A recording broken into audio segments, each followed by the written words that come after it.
Hello, would you like to introduce yourself to us and tell us a little bit about who you are? Well, my name is Ken Brown, and I've been a professional golfer since I left school in 1974. And I've had the good fortune to travel around the world and visit all these lovely courses, both as a player in the early days and now as a TV commentator. Now, Ken, we're here at the Ryder Cup. Now, how many Ryder Cups did you play, and did you have a favourite? Well, they're all in some ways favourites, because the first year I played was in 1977 when I was only 20, and I managed to get picked by Brian Huggett, which was a huge thrill because I never anticipated I was going to make the Ryder Cup team and particularly get picked. But my favourite, and I played in 5 of them, was 1985 without any doubt. First of all, I was playing some decent golf, and it was the first time that Europe had managed to win in 27 or 28 years, and the Belfry was full of home support. We had a very strong team, and we'd lost it was such a close game in '83. We thought it's now or never, and we were lucky enough to win the matches, and I played a few decent shots during the week, so it was a very happy memory. And then you moved into television, so from working in television and broadcasting, which one would you choose as your most memorable Ryder Cup from that angle? Well, Mark James asked me to be an assistant captain in 1999, which was a great honour, and although we lost the matches, I was very disappointed to do that. Brookline had a lot of stories to tell. The crowds were very rowdy. The match was, we looked like we were going to win, and we lost in the end, so it was terribly disappointing. But I really enjoyed being involved there, and Medina I thought was something special as well. To be working on that and commentating on that with Peter Alice and seeing Poulter and the team come through, I thought that was away from home.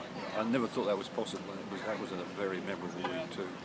Any amusing memories, funny ones? There's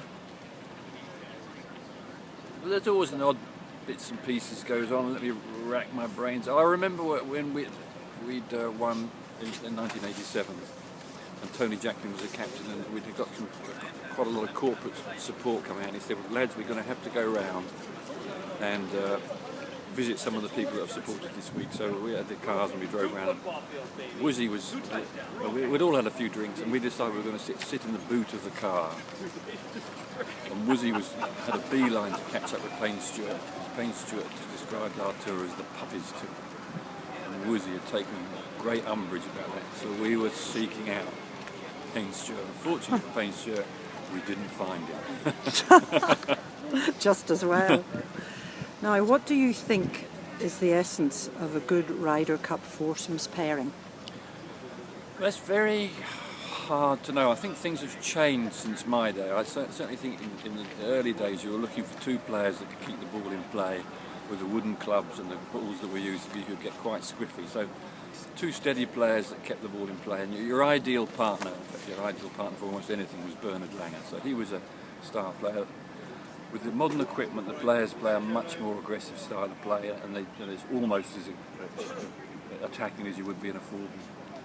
So the game has slightly changed. I think these days you just need 2 players on good form, but it's a very tough format, because if your partner's playing well and you're playing badly, it's the saddest day of your life. You know, you've given points away. Well, who was your favourite partner? Bernard was my favourite partner. I played with quite a few different people, Mark James and Sandy Lyle. They all had, but Bernard Langer was Mr. Reliable. He played golf steady Eddie, had a simple approach. You knew he wouldn't let you down. You knew if there was a chance to hold a clutch important putt, if anyone was going to do it, it was Bernard. So I always enjoyed playing with Bernard Langer. But so did everybody else. He was one of those. So who's been the best Ryder Cup captain and why? Easy questions, aren't they, Ken? Yeah, I mean, all the captains bring their different attitude. But Tony Jacklin, after he was and Seve were left out of the 81 matches when they both thought they ought to be playing, and Seve said, I'm not playing the Ryder Cup, I've had enough of it, but I don't want to have any more to do with it. And Tony and him got together and they gelled and bonded. They said, you and I, we can sort this out together. And Tony, for his captaincies, was absolutely first class. He changed it. We had the best club, the best bags, the best. We were smart. We were on Concord. We weren't second-class citizens, which we tended to be in the early days. and he was very tactically shrewd and didn't miss a beat. So the duo of Seve wanting to win and Tony Jackman was hard to beat. Now, do you think captain's picks are a good thing? Well, they came in because, from the European Tour's point of view, there were a number. Peter Oosthuizen went to play in America, so he couldn't qualify in Europe. So it came in via the fact that you had to, either you didn't have a star player in the team or you had to have picks. So it came in originally to make sure that players playing overseas, if they played well, had a chance to play in the matches, which you couldn't afford, and we still can't afford to have weakened teams. But it slowly evolved into more of a tactical thing, that the best players qualified automatically into the period of qualifying. It gave the captain opportunities. I think selection is good, but I think more than two is a little bit gratuitous. In my opinion, play your way in. You have two little picks in case someone's done something exceptional and you think they should be on the side. But the best way to make your team is the players that play well for the period of qualifying. Yep. Now, finally, do you think it's right that the holders retain the trophy if it's a tie? Why not just have it shared? I actually think, if I was doing it, I haven't been in a shared match, our team's either won or lost, but sharing it is the most unsatisfactory result if you're a player, because both teams have come so close. I would have some sort of play. I think there'd be some sort of shootout. How you do it, you wouldn't want it to be too sudden death, because that would be unfair.